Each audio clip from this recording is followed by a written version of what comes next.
तो अभी हम देखेंगे role of geographical factors in shaping Indian history.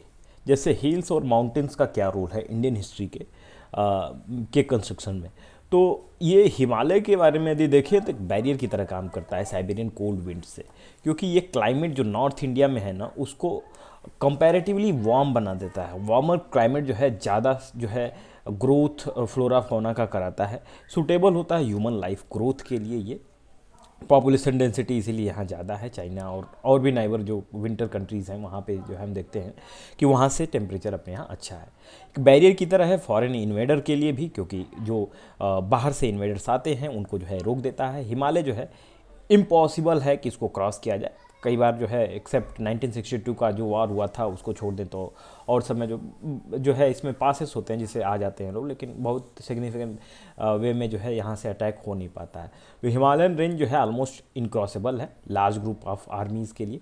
तो हिमालय रेंज जो है हमें एनिमीज से भी बचाता है और इनेबल करता है सोशियो कल्चरल और इकोनॉमिक कॉन्टैक्ट इंडिया का आउटसाइड वर्ल्ड से, क्योंकि हिमालय रेंज में जो पासेस होते हैं ना उससे इधर उधर आया जा सकता है।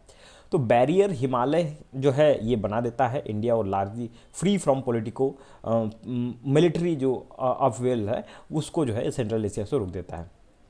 तो हिमालय जो है एक सोर्स है बहुत सारी पेरेनियल रिवर्स की भी, और इसलिए जो है हम देखते हैं कि बहुत सारी सिविलाइजेशन यहाँ पे जो है फ्लॉरिश हुई। रोल ऑफ अदर माउंटेन्स देखें तो हिल और माउंटेन जो होते हैं डिवाइड करते हैं इंडिया को डिफरेंट जोग्राफिकल रीजन में। तो यहाँ पे कल्चरल जो है सिग्निफिकेंस हमें देखने को मिलता है, अलग अलग तरह का कल्चर। जैसे विंध्यास जो है ये politico military development, north India did not have much impact in peninsular India. Vindhyas में जो हम देखते हैं कि पॉलिटिकल मिलिट्री जो है ये डेवलपमेंट होता है नॉर्थ इंडिया में, और जो है पेनिनसुलर इंडिया में इसका ज़्यादा इम्पैक्ट नहीं दिखने को मिलता है। As a result of this culture जो पेनिनसुला का है वो अलग है, और जो है इन नॉर्थ इंडिया का जो है अलग है। अरावली डिवाइड करता है वेस्टर्न इंडिया को नंबर ऑफ पॉकेट क्योंकि ये जो है waste India has always seen a large power of principalities. These Rajput states were equivalent in these Rajput state. Political unification were rare in this state. तो यहाँ पे बड़ा डिवीजन रहता है, बहुत सारे जो है ग्रुप्स बने रहते हैं, तो अनइक्वल जो है ये रहता है, पावर्स का स्ट्रगल इसमें हमेशा चलता रहता है। तो ये राजपूत वाली जो ये वेस्टर्न अरावली डिवाइड रहता है अलग अलग पार्ट्स में, पॉकेट्स ऑफ अलग अलग छोटे छोटे टुकड़े में से डिवाइड रहता है। मराठा वाला जो हिली टेरेन है मराठा, और यहाँ पे ये मुगल से लड़ते रहे। गुरिल्ला वारफेयर इसीलिए लड़ना यहाँ पे पॉसिबल था क्योंकि पहाड़ों में ही छिप कर तो अटैक कर लेते थे लोग। मेन अगर खुले ग्राउंड पे इनको लड़ा दिया जाए तो ये हार जाते। जैसे पानीपत का युद्ध हमने देखा था जिसमें जो है मराठा हार गए थे। क्यों हारे थे? क्योंकि वो खुले मैदान में था। गुरिल्ला जो वॉर था अब वो पहाड़ों में छिप छिप के लड़ा जा सकता था, तो इसलिए मराठा उन पहाड़ों में जो है जीत जाते थे। फर्टाइल प्लेन्स यदि देखें तो अवेलेबिलिटी ऑफ फर्टाइल प्लेन्स जो है नॉर्थ इंडिया में लार्जर एम्पायर जो है इसीलिए नॉर्थ इंडिया में बन पाया क्योंकि यहाँ पे ज़्यादा फर्टाइल सॉइल थी। Throughout Indian history, there has been no single example when a power could rule over whole of India। तो ये हमें देखने को मिलता है कि ऐसा कोई जो है इंडियन हिस्ट्री में कोई ऐसा एम्पायर बना ही नहीं जो कि साउथ से रूल कर रहा हो। जो भी था वो नॉर्थ से ही कंट्रोल करता था, क्योंकि फर्टाइल लैंड था, रिसोर्सेज काफ़ी ज़्यादा थे, इसलिए जो है नॉर्थ वाले जो है साउथ को कंट्रोल करते थे। अभी भी हम देखने को मिलता है कि हमें ज़्यादातर प्राइम मिनिस्टर्स हम देखें तो नॉर्थ से ही निकल कर आते हैं, साउथ के बहुत ही इक्का दुक्का ही वहाँ से निकल कर आते हैं। अभी भी नॉर्थ इंडिया डोमिनेट करता है। French failed against British because their focus was on south. French south में ही रह गए, लेकिन जो इंग्लिश जो थे ना ये बंगाल पे कैप्चर किए तो इनको खूब ज़्यादा वेल्थ मिला, और उस वेल्थ से जो है इन्होंने अपनी बड़ी आर्मी खड़ा करके इंडिया पर जो है आसानी से रूल कर पाए। लेकिन फ्रेंच फेल हो गए क्योंकि ये साउथ इंडिया में ही रह गए। फर्टाइल प्लेन्स था जो कि इनके लिए काफ़ी ज़्यादा जो है इम्पॉर्टेंट था यहाँ से रूल करना। जैसे कोलकाता, लाहौर, ये जो बीच का इलाका था यहाँ पे कैपिटल सिटी बसाना ठीक था क्योंकि यहाँ से जो है पूरे देश को रूल किया जा सकता था। मिनरल फॉरेस्ट और अदर नेचुरल रिसोर्सेज के बारे में देखें तो resource availability has left a lasting impact on the direction of Indian history, क्योंकि मोस्ट ऑफ पावरफुल एम्पायर जो है इमर्ज हुए इन एरियाज़ में नेचुरल रिसोर्सेज जो है अवेलेबल थे इसीलिए।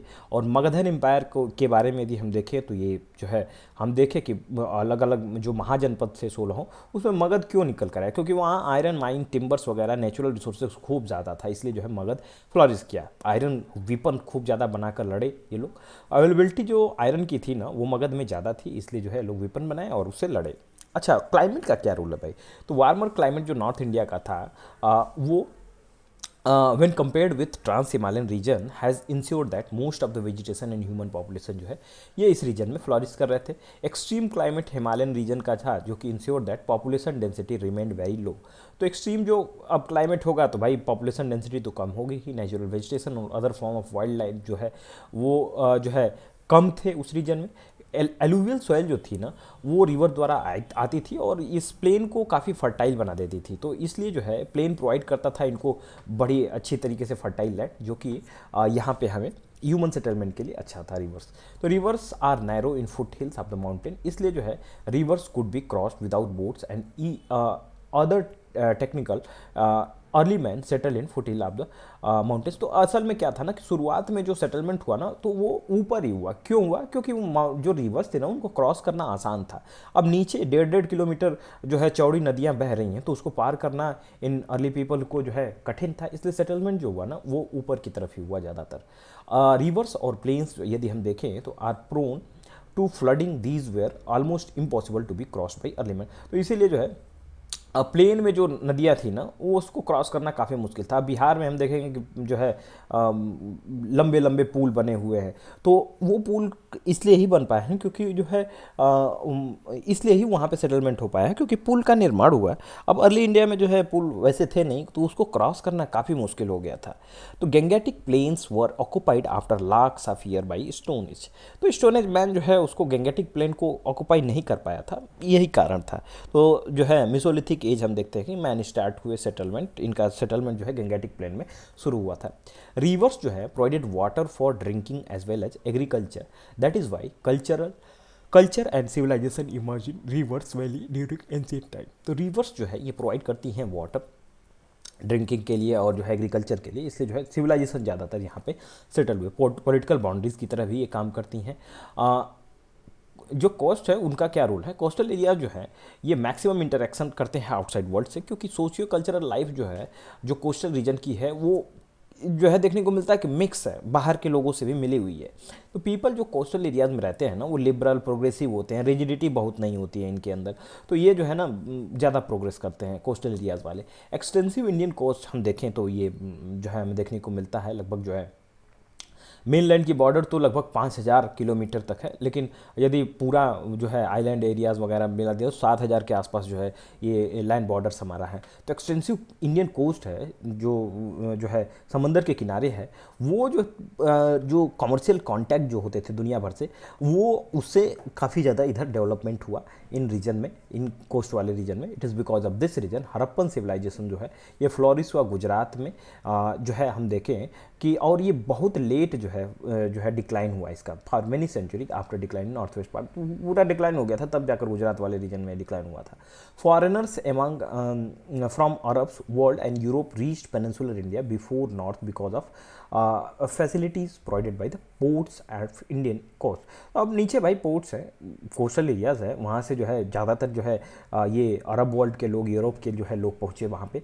अब नॉर्थ इंडिया में पहुँचना मुश्किल था बाई रोड आना जो है मुश्किल होता है। अभी भी हम देखते हैं कि ज़्यादातर लोग जो है ये ओशियन से ट्रांसपोर्ट होता है ना वो काफ़ी ज़्यादा चीप होता है, वाटर वेज जो है ये चीप होते हैं, इसलिए जो है रोडवे से कोई जाना जो है ज़्यादा उचित नहीं समझता। इसलिए जो है यहाँ पे हम देखते हैं कि वाटरवे से जो ट्रेड शुरू हुआ, जो यहाँ आवागमन शुरू हुआ वो काफ़ी चीप था, इसलिए जो है पेनिनसुलर इंडिया में हम देखते थे कि अरब और यूरोपीय जो है ज़्यादा इधर आए। अगर मानसून और रेनफॉल का देखें तो डिस्ट्रीब्यूशन जो रेनफॉल का था ना वो has also affected course of Indian history in many ways. तो मानसूनल रेनफॉल जो था वो रिड्यूस हो रहा था from east to west, so density of forest follow same pattern. तो इसी पैटर्न में हम डेंसिटी को देखते हैं। एरियाज जो मॉडरेट्स का था ना, moderate rainfall have been mostly densely populated because of suitability to agriculture and human life। तो जो moderate rainfall वाला रीजन था वहाँ न ज़्यादा बारिश न ज़्यादा जो है बाढ़ इस तरह की जो यहाँ हमें देखने को मिलती है वो सूटेबल था एग्रीकल्चर और ह्यूमन लाइफ के लिए। तो डेवलपमेंट जो रैन शेडो रीजन है महाराष्ट्र का वहाँ पे कम हुआ क्योंकि पानी था नहीं, तो सफिशिएंट रेनफॉल ही नहीं रहेगा तो एग्रीकल्चर होगा नहीं, एग्रीकल्चर नहीं होगा तो भाई वहाँ लोग कैसे रहेंगे।